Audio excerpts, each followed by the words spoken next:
atmosfera terrestre, Verdade e Luz. Produção, direção e realização da USE, União das Sociedades Espíritas Intermunicipal de Ribeirão Preto. Órgão da USE, Estado de São Paulo.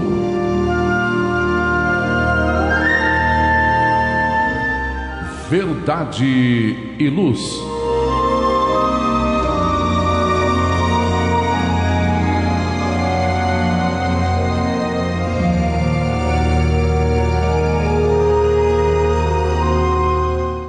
Este é o programa Verdade e Luz, de número 21 do ano de 2024. Eu, Valmir de Lima, André Reis e Márcio Lucas e Gilberto Silva na parte técnica. Agradecemos a você que nos prestigia com sua audiência pela web Rádio Verdade e Luz de Ribeirão Preto e pelo YouTube. O programa Verdade e Luz tem o apoio da Vischer Seguros, especializada em seguros de veículos, residenciais e pessoais. Ao fazer seguros, consulte sempre a Vischer Seguros pelo telefone 3625-5500. Vischer Seguros, há 25 anos trabalhando pela sua segurança com confiança. Vischer Seguros, telefone 3625-5500. Olá, a Livraria Verdade e Luz reabriu. Atendemos pelo WhatsApp 16 920003870 com delivery. Enviamos os livros para você. Consulte a taxa de entrega. Use Ribeirão, mais perto de você.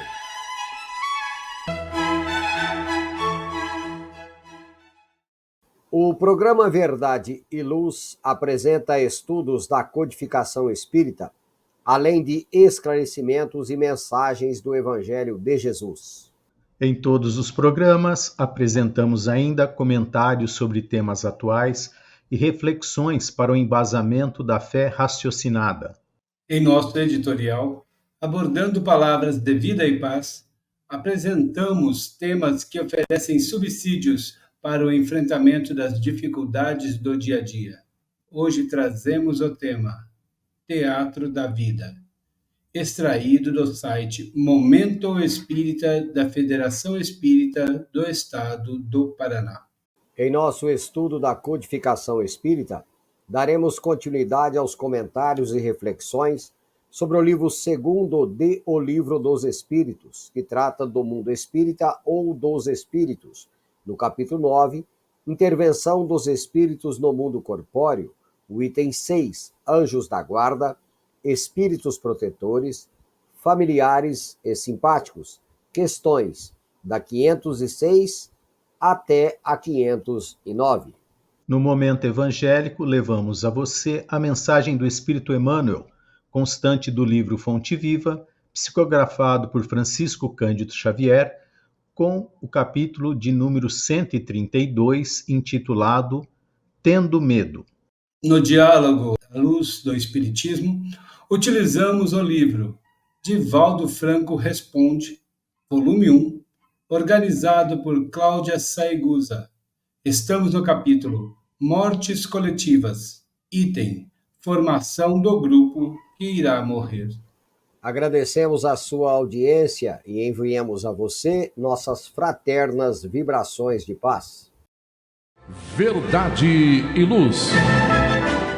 No programa Verdade e Luz, o editorial A Opinião Espírita.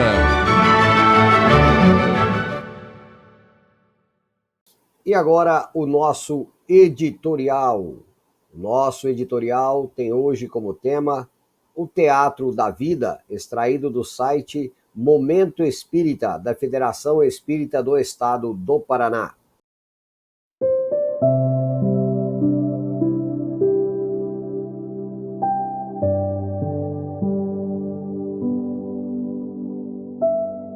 A vida na Terra pode ser comparada a um imenso teatro e as pessoas, nas suas diferentes vivências, grandes atores.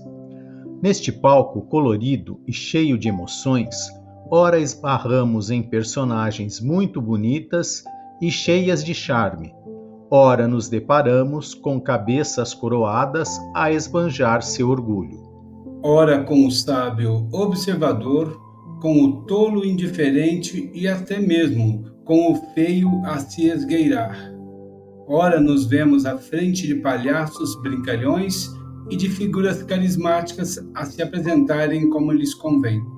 No final da peça que vivenciamos, acabamos percebendo que todos partilhamos os mesmos vestuários.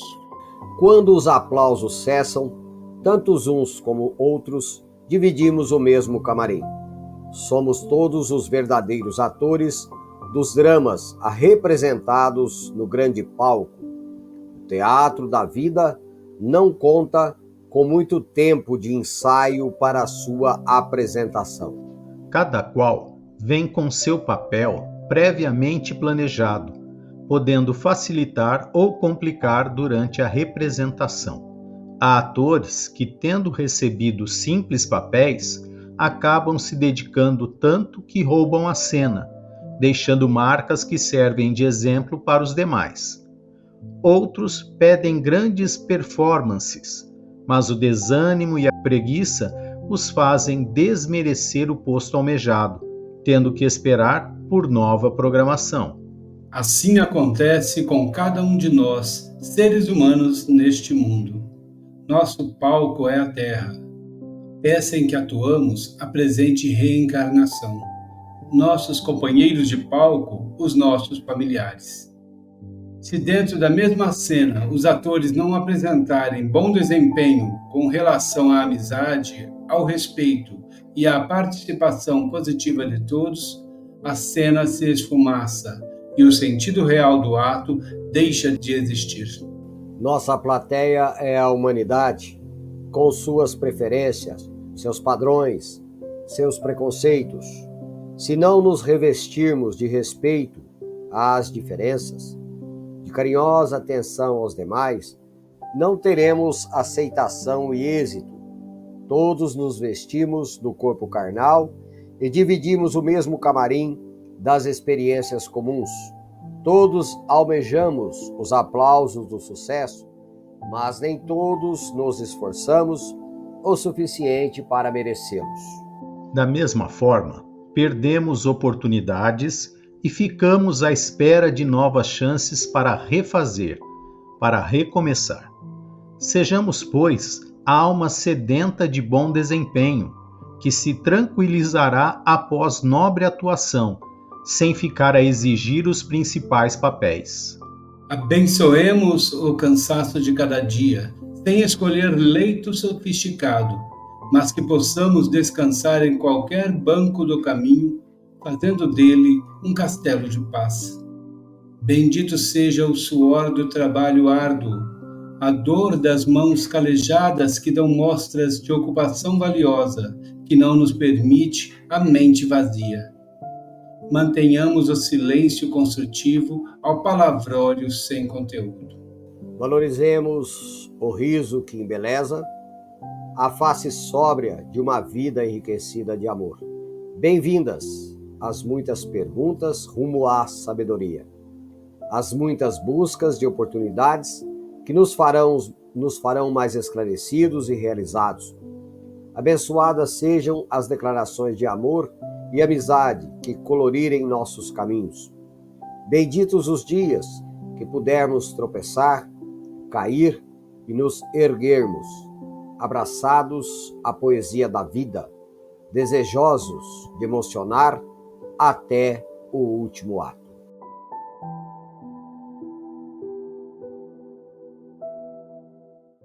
Verdade e Luz.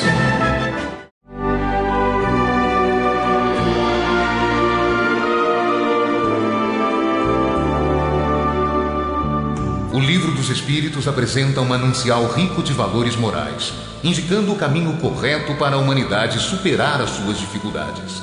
Marco inicial e pedra fundamental do Espiritismo, o Livro dos Espíritos contém os princípios básicos da doutrina espírita. Valiosa oportunidade de estudar sobre a imortalidade da alma, de onde viemos e para onde iremos, a natureza dos espíritos e suas relações com as pessoas, as leis morais, a vida futura e o porvir da humanidade. A partir desse momento, no programa Verdade e Luz, estudando o Livro dos Espíritos.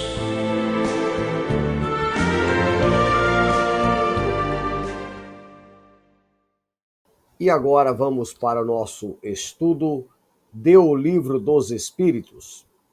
Nós estamos no programa de número 21 do ano de 2024. Nós estamos no livro 2º, Mundo Espírita ou dos Espíritos, capítulo 9, Intervenção dos Espíritos no Mundo Corpóreo, item 6º, Anjos da Guarda, Espíritos Protetores, Familiares ou Simpáticos. Vamos para a questão 506, que Allan Kardec assim dirige aos espíritos. Quando estivermos na vida espírita, reconheceremos nosso espírito protetor? Márcio. Respondem os espíritos: sim, pois frequentemente o conhecestes antes da vossa reencarnação. Direta, né? Sem ter muito o que falar, né? Como todas as respostas dos espíritos. E como já viemos estudando, os anjos guardiões estão conosco a todos os momentos, estão conosco antes da reencarnação, no planejamento reencarnatório, muitas vezes estão conosco desde antes, né, em reencarnações pregressas, estão acompanhando o nosso processo evolutivo, né, como se fosse a transferência da figura do Pai, né, sempre a nos proteger, a nos olhar. Como temos que agradecer a Deus por essa oportunidade, né, de Ele estar perto de nós através do anjo guardião, que é a mesma proteção de uma forma menos ampliada da proteção divina. E Ele nos acompanha. Até nos momentos da vida reencarnatória aqui, nesse momento, nós podemos sentir a sua presença, né? Nós já temos certeza de que Ele está conosco. Então, quando reencarnamos, como diz os Espíritos, é uma certeza que Ele também estará conosco, porque Ele vai junto conosco em todos os momentos, nos amparando, orientando e tudo mais. Porém, senti-lo, como diz aqui, depende do desencarne de cada um, né? E quando morre o corpo, o espírito desencarna. E esse desencarne pode ser mais ou menos penoso, se assim podemos dizer, né? Dolorido, dependendo da elevação espiritual de cada um. Ou seja, a vivência da lei do amor foi boa ou não, né, em sua reencarnação. Portanto, quando desencarnamos, depois de passar toda essa parte perturbatória, que todo espírito sofre ao desencarnar e formos resgatados, com certeza teremos a presença do anjo guardião, o espírito protetor próximo a nós. Mas dependendo de como desencarnarmos, se não aproveitamos muito, desencarnamos de uma forma meio, entre aspas, pesada, né? Não tivemos boas ações, a forma de reconhecer, ou conhecer, ou ver esse anjo guardião é diferente, mas irá sentir da mesma forma. Aquela mesma energia protetora que sentiu quando estava encarnado, naquele momento vai sentir também, e ele vai saber que a presença dele está ali, mesmo não estando em condições assim, naquele momento, né, de chegada ao mundo espiritual, tão boa como gostaria que estivesse. Mas se ele estiver numa condição muito boa, ele o verá e o sentirá de forma mais clara, mais ampla, porque depende sempre do seu estado vibratório com quem você se conecta. Mas ele está sempre contigo, antes, durante e depois da sua reencarnação. Muito bem, Márcio, obrigado pelas suas considerações. Vamos agora para a questão de número 507, onde Kardec questiona da seguinte forma: os espíritos protetores pertencem todos à classe dos espíritos superiores? Podem ser encontrados entre os da classe média? Um pai, por exemplo, pode tornar-se espírito protetor de seu filho? André. E os espíritos respondem: pode, mas a proteção supõe um certo grau de elevação e um poder e uma virtude a mais, concedidos por Deus. O pai que protege o filho pode ser assistido por um espírito mais elevado. Então, nos diz aqui a razão, né, que depende justamente da nossa envergadura moral, intelectual, espiritual, ou seja, depende da nossa elevação, do nosso grau de elevação.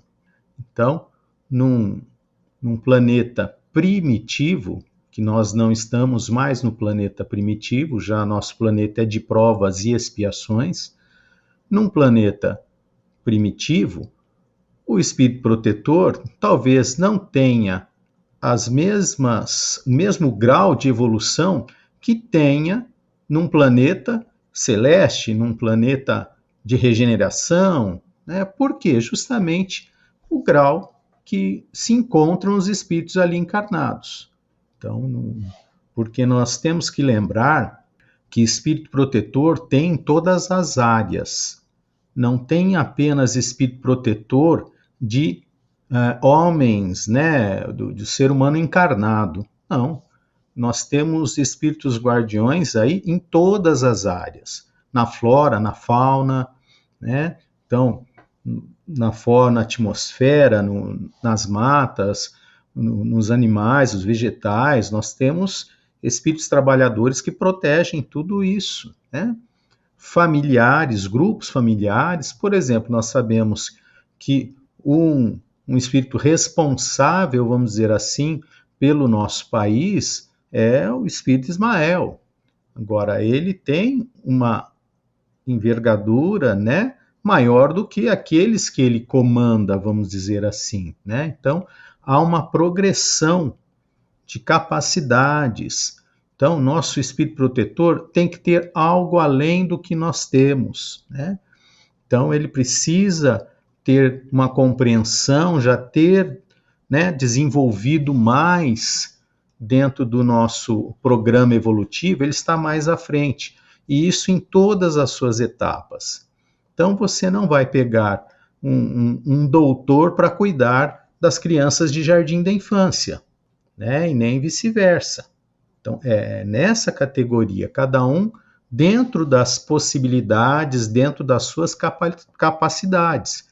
É assim que nós compreendemos ser utilizada aí a razão, né, para ter essa postura, essa gradação da espiritualidade que nos protege. É um serviço, é um trabalho que os espíritos mais elevados recebem, aceitam com muito bom grado, né, o trabalho que Deus oferece a eles e executam da melhor maneira possível, tentando instruir, tentando nos conduzir para o melhor caminho, de acordo com as influências, ideias que ele nos envia, e nós, dentro da nossa capacidade, vamos captando, vamos absorvendo, vamos sentindo a presença dele. E nesse sentido, uma das grandes ferramentas que nós temos para nos aproximar do nosso espírito protetor, anjo da guarda, é a oração. Vou orar por quem? O anjo da guarda, espírito protetor. Não precisamos saber o nome, se é João, se é Antônio, não importa. Ele é um espírito protetor, foi designado para isso, para nos auxiliar. Então, elevemos sempre que possível, quer seja em rogativa, quer seja em agradecimento, a gratidão desse espírito estar conosco, né? 100% nos orientando, tentando nos conduzir no melhor caminho. Então, há essa gradação de acordo com o tutelado, né? De acordo com a capacidade e o grau de elevação do tutelado. Muito bem, André, obrigado pelas suas considerações. Faremos agora uma breve pausa e já retornaremos ao nosso programa. Verdade e Luz. Olá, a Livraria Verdade e Luz reabriu. Atendemos pelo WhatsApp 16 920003870 com delivery. Enviamos os livros para você. Consulte a taxa de entrega. Use Ribeirão, mais perto de você.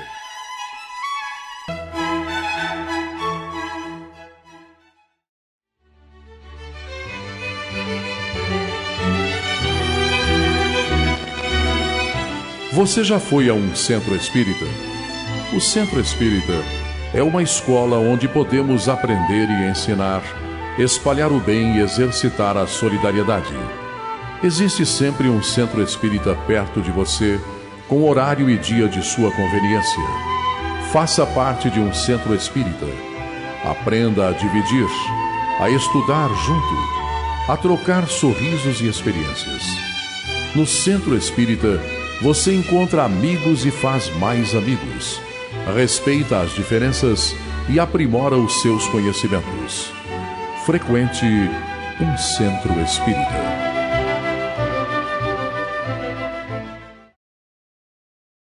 Verdade e Luz. Retornando agora para dar continuidade ao estudo do Livro dos Espíritos, este capítulo que trata da intervenção dos espíritos no mundo corpóreo, que é o capítulo de número 9, onde trata dos anjos da guarda, espíritos protetores, familiares e simpáticos. Prosseguindo então, a questão agora é a 508, onde Kardec endereça aos espíritos a seguinte questão: os espíritos que deixaram a Terra em boas condições podem sempre proteger os que amaram e lhes sobreviveram? Márcio. Respondem os espíritos: seu poder é mais ou menos restrito. A posição em que se encontram nem sempre lhes permite inteira liberdade de ação. Aqui dá tempo para a gente lembrar do que nós mesmos fazemos, né? Comumente, o ser humano, quando desencarna alguém, nós estamos com problema, um ente querido que desencarnou, perdoe, há tempos ou não, a gente está com algum problema e fala, será que ele vai poder nos proteger? Ele foi uma pessoa tão boa, é uma pessoa, sei lá, minha mãe me amou tanto, será que ela está olhando por mim, meu pai, meu avô, meu tio, meu vizinho, meu papagaio, periquito? Ele foi uma pessoa tão boa, mas será que ele vai olhar por mim, né? Que a gente apela. E nós temos que lembrar, como coloca aqui, em condições boas. O que são essas condições boas? Para o espírito evoluir, é a prática da lei do amor, a vivência dela. Será que tem condições? É uma pessoa tão mais evoluída assim para se tornar um espírito protetor, como o André falou na questão anterior, né? É sempre alguém que está acima. Será que ele está tão acima de mim assim que eu possa pedir para que ele me proteja? Mesmo porque aqui não está falando de anjos guardiões, está falando de espíritos familiares, né? Como fala o capítulo, ele fala de anjos guardiões, que são espíritos superiores, realmente, do segundo, né? São os espíritos bons, inteligentes, né? São os de segunda ordem, né? E espíritos também protetores e familiares. São apenas esses tipos de espíritos mais simples. Mas será que sem condições estão tão elevados assim como a gente imagina para que eles possam realmente nos proteger? A gente pensa, mas às vezes não está. Ele não tem essa condição de estar conosco. Por estar ainda numa condição vibratória como a nossa, se pudessem ter essa liberdade de aqui estar como nós gostaríamos, talvez atrapalhasse mais do que ajudaria. Porque ele está no mesmo padrão vibratório que nós. Porque nós, nesse padrão vibratório, confundimos amor com posse, por muitas vezes. Então, às vezes, a gente acha que está protegendo a pessoa, independente do título da relação que tenha, pai, mãe, filho, e na verdade não é amor, né? É uma posse. Sendo que os espíritos protetores realmente, eles não tiram os obstáculos da nossa frente, como nós fazemos com o nosso estilo de proteção.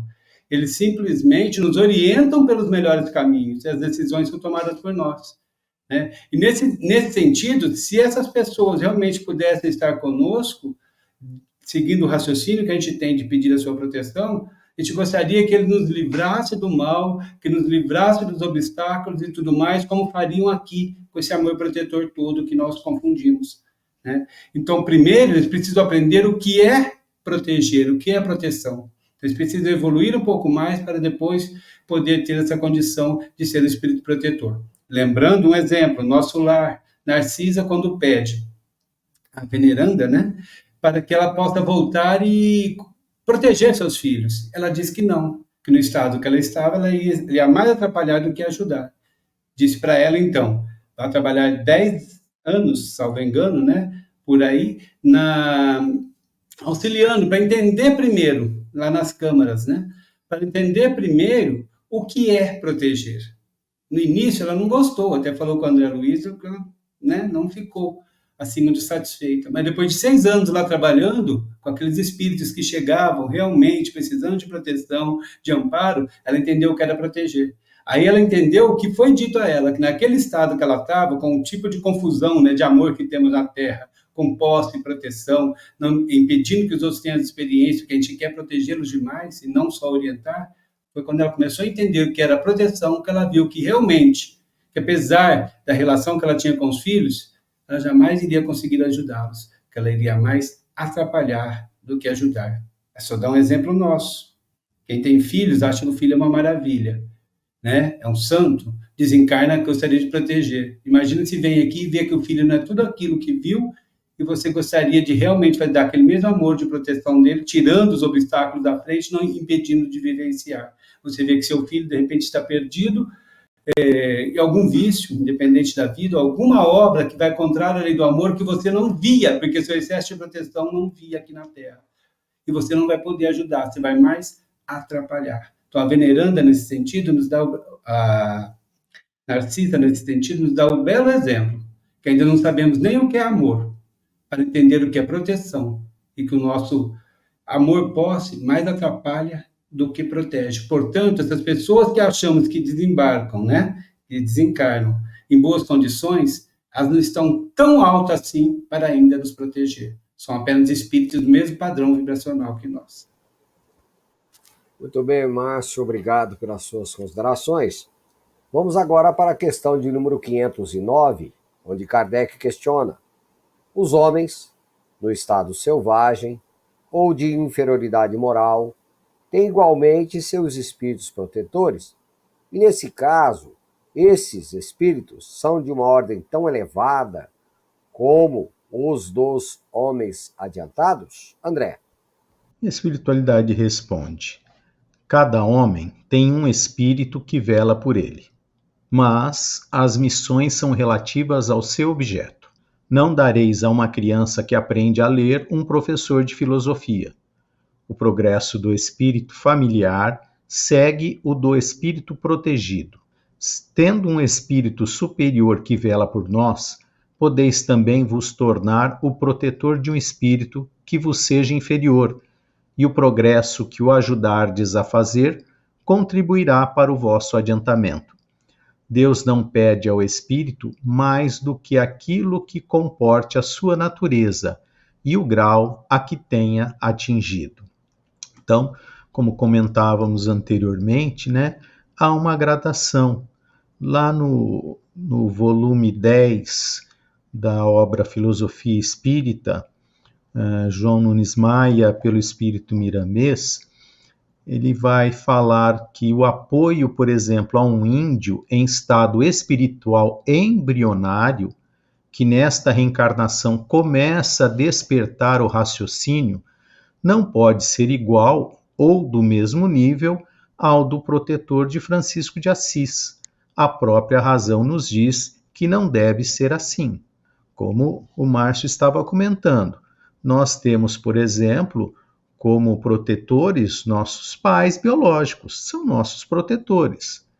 Mas a partir do momento que nos desenvolvemos, chega um momento que eles já não conseguem mais, porque já auxiliaram também dentro das perspectivas evolutivas que nós tínhamos.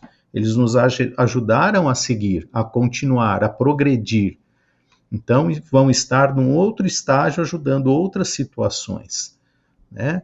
E sempre quando quisermos contar, novamente, é pela oração, quer seja um espírito familiar, espírito amigo, é através da oração, é nos sintonizarmos com essas criaturas, né, do bem, para nos auxiliarem. Então, claro que dependendo da evolução que exerceram os nossos pais, nossos irmãos, tios, avós, claro que retornarão para nos auxiliar, nos ajudar dentro das possibilidades que eles têm, dentro das condições que eles adquiriram e dentro das permissões que a lei, né, nos concede para esse auxílio ser direto, vamos dizer assim, mais cotidianamente exercido, né? Tudo depende disso, das evoluções, do trabalho evolutivo, porque muitas vezes não importa, pode vir Jesus, né, nos auxiliar, mas se a gente não acredita, não aceita, ele pode nos influenciar o quanto quiser, porque nós vamos estar fechado aqui a janela, a porta, e não vamos dar ouvido. Não é. Depende muito de nós, da nossa receptividade, mas cada um trabalha de acordo com a sua competência, de acordo com a sua condição evolutiva, né? Como eu comentei anteriormente, há espíritos protetores de todas as áreas, em todos os segmentos. Então, não são todos superiores, são todos capacitados dentro da atividade que vão exercer. Eles precisam estar preparados, ter condições para exercer aquela atividade. Então, vamos fazer uma comparação meio esquisita, né? Se Jesus precisasse de um protetor espiritual, ele seria o mesmo que protegeria a mim? Claro que não, de forma alguma. Nós temos que entender essa graduação, né? Que nós estamos num estágio muito mais... Não sei nem comensurar aqui com a distância que nós estamos de Jesus. Então, nós precisamos de uma espécie de protetor, pela pouca evolução que temos. Agora, esses grandes baluartes, né? Allan Kardec, Chico, Divaldo, trabalhadores, Irmã Dulce, Madre Teresa, precisam de outro, Francisco de Assis, Santo Agostinho, é um outro nível, é uma outra situação, né? Então, é dentro dessa característica. Então, cada um que é destinado a um protetor, ele tem as qualidades superiores a esse protegido que ele vai, né, tentar influenciar, tentar conduzir para o bom caminho. Então, é assim, de uma forma como na resposta, né, que a razão nos diz que deve ser, né, que deve ser conduzida a situação. Muito bem, André, muito bem, Márcio, obrigado pelas considerações de vocês.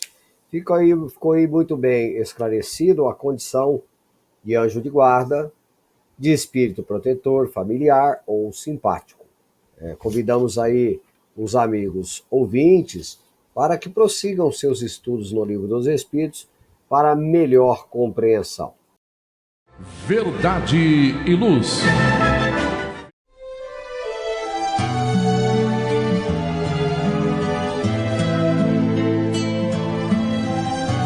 Para você que procura a paz, a alegria e o equilíbrio, nada mais salutar do que as palavras de vida eterna trazidas por Jesus, ensinando a amar a Deus e ao nosso próximo. Tenha todos os dias o seu momento evangélico, lembrando sempre que quem acende uma luz é o primeiro a se iluminar e quem faz o bem vive em equilíbrio. A partir desse instante, Momento Evangélico.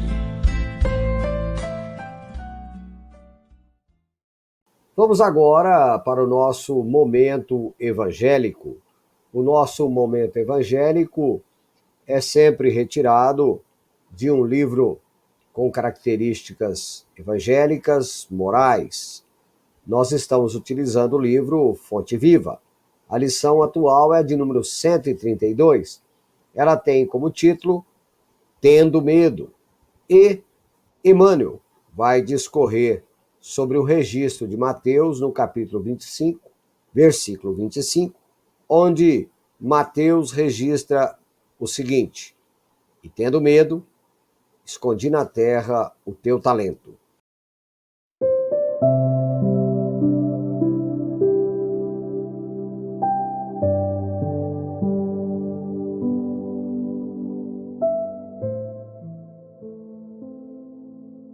Na parábola dos talentos, o servo negligente atribui ao medo a causa do insucesso em que se infelicita, receber a mais reduzidas possibilidades de ganho, contar apenas com um talento e temer a lutar para valorizá-lo. Quanto aconteceu ao servidor invigilante da narrativa evangélica, há muitas pessoas que se acusam pobres de recursos para transitar no mundo como desejariam, e recolhem-se à ociosidade, alegando o medo da ação. Medo de trabalhar, medo de servir, medo de fazer amigos, medo de desapontar, medo de sofrer, medo da incompreensão, medo da alegria, medo da dor.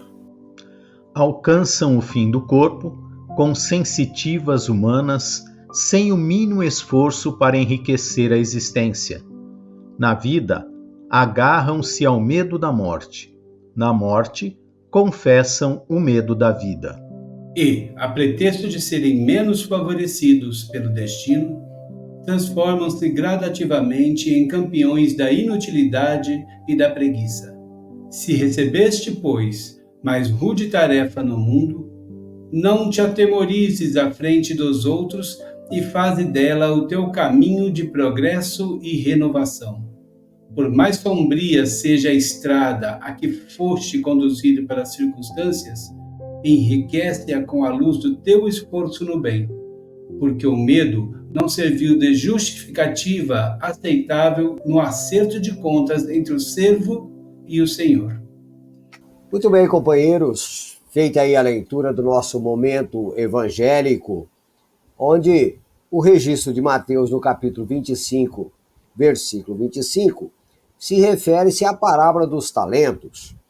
Então nós temos aí, Márcio e André, uma observação de Emmanuel, que a postura daquele servo em não se sentindo seguro frente às exigências do Senhor, ele prefere enterrar aquele talento com receio de quando o Senhor lhe pedisse contas, ele não tivesse dado o devido fim, auferido os devidos lucros.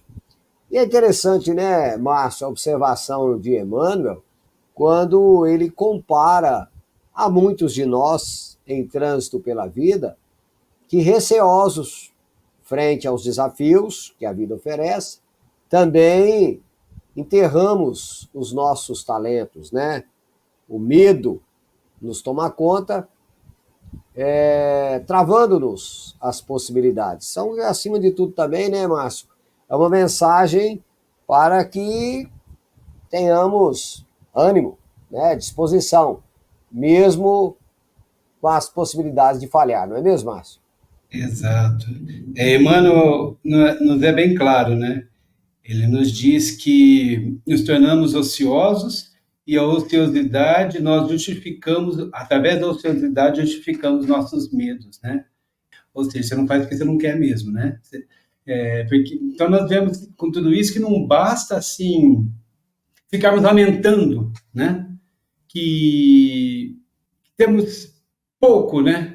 Para nossas grandes aspirações. Não adianta ficar lamentando que temos pouco, porque a gente sempre se acha mais, gostaria de ter mais do que tem. Então, um talento, o que eu vou fazer com um, né? Vou enterrar, não tenho nada para fazer com isso mesmo, nesse sentido, e vou ficar tranquilo. Mas nós temos que pensar que Deus distribui o fardo de acordo com os nossos ombros, e isso nós já temos, assim, até como dito popular, né? Então, não tem nem por que ficarmos justificando nossa ociosidade porque temos pouco. E Emmanuel, né, Valmir, ele nos relata que buscamos até a ociosidade para justificar esse medo de agir. Pois sempre nos colocamos injustiçados com aquilo que temos, o que recebemos do Pai, o lugar onde estamos, onde nascemos e tudo mais. Por vezes, meninos, nós vemos que nós chegamos até a justificar a nossa ociosidade, lembrando de uma passagem do Cristo, né, do lírio. Muitas vezes nós justificamos, até porque nós olhamos para o lírio e justificamos. Já que tenho pouco, vou ficar como o lírio, né, ocioso. Passagem onde Jesus nos mostra que Deus tudo proverá e dá o necessário para nós a cada dia. E nos pede para que não nos inquietemos com o dia de amanhã, mas também que não fiquemos ociosos. Só que o lírio trabalha e cumpre o seu papel na natureza com o talento que Deus lhe dá, com a obediência e resignação que ele tem ao Pai. Porque ele tem a certeza de que Deus proverá tudo para a sua felicidade, ele sendo obediente e resignado. Já nós, os homens, nós temos a inteligência, nós temos a razão, temos tudo de diferente e melhor para trabalhar com o que Deus nos dá para o nosso progresso e liberdade. Mas nos achamos sempre merecedores de mais do que Deus nos deu. E assim, por acharmos sempre que é pouco o nosso talento, nós nos tornamos ociosos e justificamos que vamos ficar como o lírio, ocioso, porque Deus tudo vai prover. É isso que Emmanuel quer nos dizer. Justificamos essa ociosidade fazendo um comparativo com as lições do Cristo. Ou outra justificativa que damos para o medo, trazendo para a nossa realidade, também nos é incultada pela cultura religiosa. E nós, por vontade própria, ou ociosidade também, enterramos o talento, justificando esse temor a Deus, como nos fala ali Emmanuel também, se analisarmos. E esse temor nos incute o medo do futuro, já que a morte é uma passagem para o céu. Por isso que Emmanuel fala, ficamos com medo da vida, na morte, e na morte, na vida. Já que a morte é uma passagem para o céu, como nos é passado culturalmente, céu, inferno ou purgatório, como, né? Mas só que diz que o céu já é para eleitos e a maioria de nós fica sempre lançado ao inferno ou purgatório. Nós ficamos já, então, com medo de Deus e medo do futuro, medo da vida, porque nós já sabemos que vamos suportar muitos sofrimentos após essa passagem. E falando um pouco de nós espíritas, falo nós que aqui todos, né, somos ou espíritas ou estamos procurando a doutrina, quem está nos ouvindo, também sofremos de medo do futuro. Não com o mesmo da cultura religiosa nos passa, porque já encontra os pilares da doutrina, mas encontra medo do futuro, da morte, da vida atual, enfim. Onde tem medo de fracassar em suas provas ou expiações, né, estamos num mundo desse, e não avançarem para condições espirituais melhores. Nós espíritas temos esse medo. O que quero dizer é que com isso é que todos nós temos esses medos. Todos nós temos os talentos dados por Deus, mas ociosos, né, colocamos que temos medo. E o medo tem um poder destruidor dentro de nós, que abala a nossa harmonia.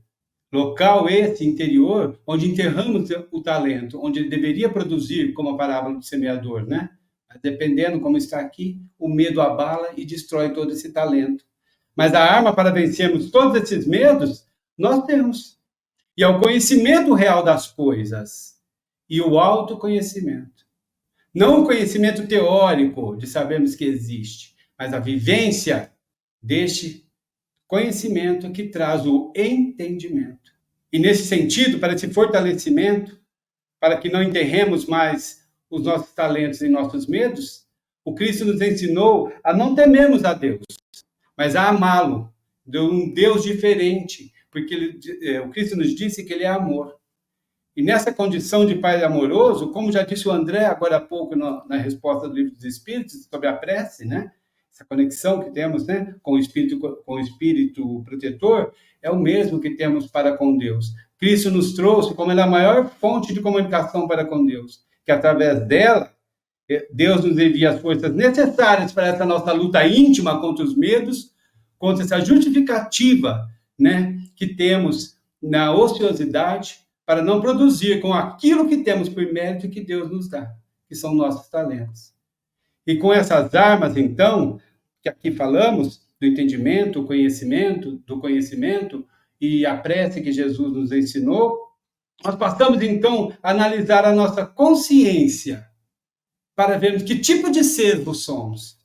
Se é o que enterra, alegando uma falsa ociosidade do lírio, adulterando as palavras de Jesus para justificar o seu medo, ou se somos o que entende que, assim como o lírio está no lugar certo, no tempo certo, enriquecendo o mundo com a tua luz, com a luz do teu esforço, né? O seu esforço no bem, através do talento necessário e meritório que Deus lhe deu, e passa-se a pensar, quem sou eu? Que tipo de servo eu sou? O que enterra ou que esforça-se com o talento que Deus nos deu? Nós somos usufrutuários dos patrimônios confiados por Deus, por nosso Pai amoroso, como trouxe Jesus, e não por aquele a quem devemos temer e enterrar. Fiquemos, então, atentos aos negócios que estamos executando com o que Deus nos deu, os nossos talentos, que tudo pertence a Ele, e um dia teremos que dar conta. Valmir. Muito bem, Márcio, obrigado pelas suas considerações. Fica aí a necessidade de nós fazermos as devidas reflexões em torno da bela lição. Verdade e luz.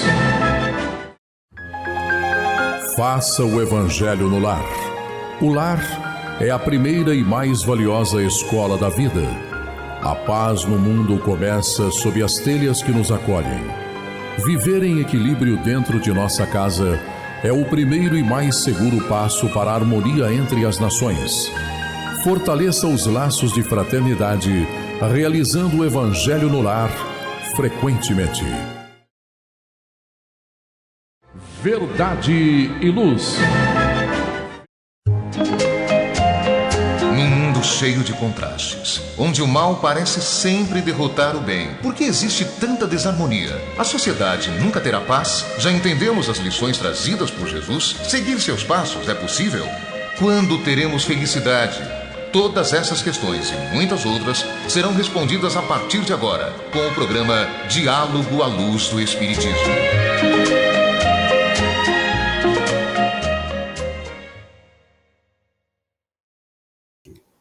Vamos então dar prosseguimento aos nossos estudos. Vamos agora para o nosso quadro Diálogo à Luz do Espiritismo, de nosso programa número 21, do ano de 2024. Nós estamos estudando o livro Divaldo Franco Responde, organizado por Cláudia Saegusa. Nós estamos no capítulo Mortes Coletivas, item Formação do Grupo que irá morrer. O questionamento endereçado a Divaldo é da seguinte forma: a narração de pessoas que não estavam presentes no momento do acidente e deveriam estar lá, enquanto outras que não deveriam estar ali se encontravam e acabaram desencarnando.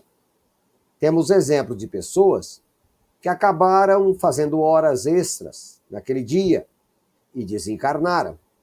Não existe coincidência nesse caso? Exatamente. Não existe coincidência. Essas pessoas vieram substituir outras que estavam inscritas para o check-in e, como não faziam parte daquele grupo, o que seria fatal, pois não deveria haver sobreviventes, então cederam lugar a quem estava vinculado aos infratores. Quando digo infrator, não há caráter pejorativo. Trata-se de pessoas comprometidas negativamente com as leis cósmicas. E quem, dentre nós, se encontra isento de responsabilidade? Quem, entre nós, não haja cometido determinados delitos, não apenas hoje, mas em existências transatas? Desta forma, no peso dos valores, aqueles que não estavam incursos no retorno de alguma forma perderam voo, preferiram trocar por outro, enquanto os que estavam em sintonia tomaram os lugares e desencarnaram dentro do projeto de lei. Muito bem, amigo Márcio, amigo André e amigo ouvinte. Diríamos aí que Deus não erra de endereço, não é mesmo, André? Interessante aqui as observações, não é mesmo? Desencarne coletivo, e você fala, aquele teve sorte, o outro teve azar, e aí? Como analisar isso tudo, não é mesmo? Que muitas vezes a gente acha que Deus fica brincando, né? Como pecinhas num tabuleiro, e não é assim. Deus faz tudo perfeito, Deus é a perfeição. Então ninguém perde a hora, ninguém, nesse sentido, né, de desencarnação aqui, de mortes coletivas, ninguém perde o seu bilhete na fila, né? Se está programado pelas leis divinas, vai acontecer, seja como seja, né? O tempo é aguardado. Tem uma história no livro Cartas e Crônicas, que nós já falamos aqui, psicografia de Francisco Cândido Xavier, pelo Espírito Irmão X, Humberto de Campos, que ele fala: quase 18 séculos passaram sobre um determinado, né, acontecimento. Então, ou seja, foi em 177, um grupo numa cidade se reuniu para receber um grande romano e criar um espetáculo magnífico. Vamos passar resina nos cristãos, mulheres, crianças, velhos, não importa. Vamos pôr fogo na arena, empurrá-los e tacar os cavalos velhos que nós não queremos mais em cima deles. Porque aqueles que não morrerem no fogo morrerão, né, pisoteados. Então, mais de 100 né, criaturas se colocaram à disposição o trabalho de recolher, né, os cristãos para esse ato. Então, no ano de 177, no ano de 1961, aconteceu no Rio de Janeiro, na cidade de Niterói, 17 de dezembro de 1961, uma tragédia no circo. A lona pegou fogo e caiu e matou centenas de pessoas. Então, quem estava ali foi programado para ali estar. Veja, não é da noite para o dia, não é amanhã. Não, olha, quase 18 séculos depois que demorou para reunir todas aquelas criaturas que precisavam, de acordo com a lei divina, passar por aquela situação. Não houve erro. Ah, mas morreu criança, velho, adulto, mulher, moça. Sim, mas todos estavam programados, né? Então, não há acaso, não há sorte, não há azar, não. A lei cumpre até o último ceitil, né, como diz no Evangelho, até a última vírgula, até o último tio. Não há exatamente como Divaldo fala aqui, né? Não existe coincidência, não é isso. Ah, eu resolvi naquele dia. Não, não é que você resolveu. Havia uma programação pela lei que você deveria passar por essa situação. Então você foi conduzido de alguma forma, foi inspirado, intuído, algo te fez caminhar até esse projeto que tinha que ser exercido, né? Tinha que acontecer. Como diz na última linha aqui, Edivaldo, dentro desse projeto de lei, né? Tinha que haver uma reparação. Não basta apenas o arrependimento. Temos que reparar a lei, temos que reparar o ato e temos que reparar sempre quando cometemos esses desatinos contra o nosso próximo, contra o nosso irmão de evolução, né? Então, não há acaso, ninguém erra de bonde, ninguém erra de avião, ninguém erra, nada disso, né? A grande maioria das situações, quando acontecem, estava sim programado. Então não há bala perdida. Ninguém morre ninguém morre de véspera ou antes do tempo. Quando a lei determina que está no momento, de uma maneira ou outra, nós somos convidados ao retorno à pátria espiritual. Muito bem, André, obrigado pelas suas considerações. Verdade e Luz. Vamos agora caminhando para o final do nosso programa Verdade e Luz, de número 21. Amigos ouvintes e telespectadores, chegando então aos finais, vamos agradecer aos nossos patrocinadores.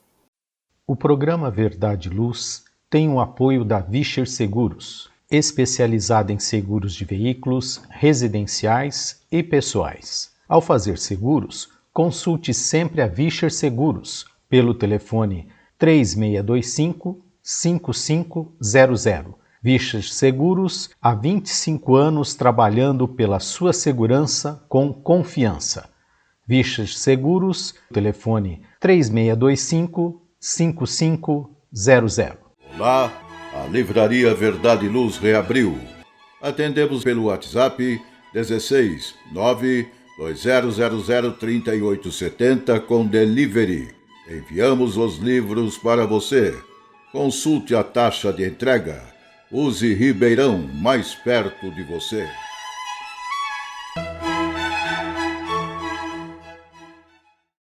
E agora convidamos os amigos presentes para as suas considerações finais. André.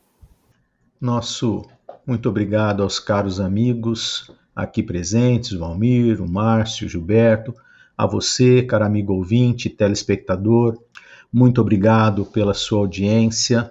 Esperamos ter contribuído de alguma forma com as nossas colocações um tanto quanto imperfeitas e gratidão a Deus por permitir estarmos mais uma vez trabalhando aqui em nome da doutrina espírita, tentando aprender um pouco mais dentro da seara de Jesus. Até um próximo programa. Muito bem, André. Márcio, por gentileza, suas considerações? Agradecer a companhia do Valmir, né? Obrigado, Valmir, pela companhia. Obrigado, André, pela companhia. Ao nosso protetor, que está ali, né? Aos fundos. Nós também temos um protetor aí, Gilberto. Obrigado, Gilberto. Então, nós 4 aqui nessa harmonia de pensamentos, agradecemos a todos que estão conosco, né? Nos ajudando, né? E com os comentários e tudo mais, estando conosco. E mais um dia de estudos. Gratidão a todos, gratidão a Deus. Muito bem. E aproveitando então esta oportunidade, eu convido a todos para que ouçam toda a programação da Web Rádio Verdade e Luz e que também divulguem para seus amigos. Quem quiser ouvir os programas anteriores é só acessar o nosso podcast www.webradioverdadeluz.org.br. Que Deus nos abençoe a todos. E até o próximo programa Verdade e Luz, aqui pela nossa web Rádio Verdade e Luz de Ribeirão Preto e também pelo YouTube. Verdade e Luz. Produção, direção e realização da USE, União das Sociedades Espíritas Intermunicipal de Ribeirão Preto. Órgão da USE, Estado de São Paulo.